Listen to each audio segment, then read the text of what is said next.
ಕರಾವಳಿ ಭಾಗದಲ್ಲಿ ದಿನಕ್ಕೊಂದು ಅಚ್ಚರಿಯ ಪ್ರಹಸನ ಅಥವಾ ಬೆಳವಣಿಗೆ ನಡೀತಾ ಇದೆ. ಧರ್ಮಸ್ಥಳ ಬುರುಡೆ ಪ್ರಕರಣದ ಮಧ್ಯೆ ತಲೆಮರೆಸಿಕೊಂಡ ತಹಶೀಲ್ದಾರ್.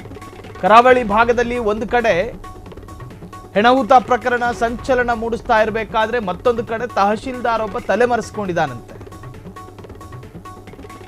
ಅಕ್ರಮ ಎನ್ಒಸಿ ನೀಡಿದ್ದ ಪುತ್ತೂರು ತಹಶೀಲ್ದಾರ್ ನಾಪತ್ತೆ ಕಾಣಿಸಿಕೊಳ್ಳುತ್ತಾ ಇಲ್ಲ.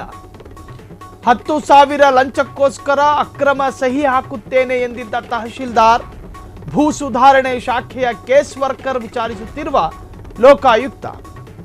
ಕೇಸ್ ವರ್ಕರ್ ಸುನೀಲ್ ವಿರುದ್ಧವೂ ಅಕ್ರಮ ಭೂ ಪರಭಾರೆಗೆ ಲಂಚ, ಈ ಕಾರಣಕ್ಕಾಗಿಯೇ ಸುನೀಲ್ ಬಂಧಿಸಿದ ಲೋಕಾಟಿ. ಸುನೀಲ್ ಬಂಧನ ಬೆನ್ನಲ್ಲೇ ತಹಶೀಲ್ದಾರ್ ಪರಾರಿಯಾಗಿದ್ದಾನೆ.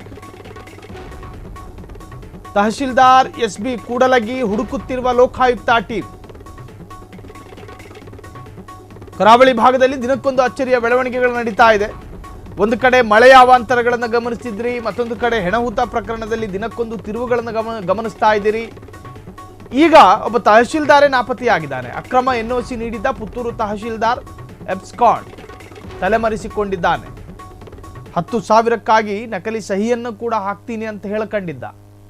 ಸೊ ಭೂ ಸುಧಾರಣೆ ಶಾಖೆಯ ಕೇಸ್ ವರ್ಕರ್ ವಿಚಾರಿಸುತ್ತಿರುವಂತಹ Lokayukta team. Case worker Sunil ವಿರುದ್ಧವೂ ಕೂಡ ಅಕ್ರಮ ಭೂ ಪರಭಾರೆಗೆ ಲಂಚ ಪಡೆದುಕೊಂಡಿರುವಂಥ ಪ್ರಕರಣ. ಈ ಕಾರಣಕ್ಕಾಗಿ ಸುನೀಲ್ ಬಂಧಿಸಿದಂತಹ ಲೋಕಾ ಟೀಮ್. ಸುನೀಲ್ ಬಂಧನ ಬೆನ್ನಲ್ಲೇ ತಹಶೀಲ್ದಾರ್ ಪರಾರಿಯಾಗಿದ್ದಾನೆ. ತಹಶೀಲ್ದಾರ್ ಎಸ್ಬಿ ಕೂಡಲಗಿ ಹುಡುಕುತ್ತಿರುವಂತಹ ಲೋಕಾಯುಕ್ತ ಟೀಮು. ಸೊ ಇನ್ನೂ ಕೂಡ ಆತ ಎಲ್ಲಿದ್ದಾನೆ, ಏನು ಮಾಡ್ತಿದ್ದಾನೆ ಅನ್ನುವಂತಹದ್ದು ಕೂಡ ಯಾರಿಗೂ ಸುಳಿವಿಲ್ಲ. ಸೊ ಲೋಕಾಯುಕ್ತ ಟೀಮ್ ಅತ್ಯಂತ ಆಕ್ಟಿವ್ ಆಗಿ ಹುಡುಕಾಟ ನಡೆಸ್ತಾ ಇದೆ. ಕ್ಷಣ ಕ್ಷಣದ ಸುದ್ದಿಗಳಿಗಾಗಿ ಫ್ರೀಡಂ ಟಿವಿ ಸಬ್ಸ್ಕ್ರೈಬ್ ಮಾಡಿ, ಲೈಕ್ ಮಾಡಿ ಹಾಗೂ ಫಾಲೋ ಮಾಡಿ.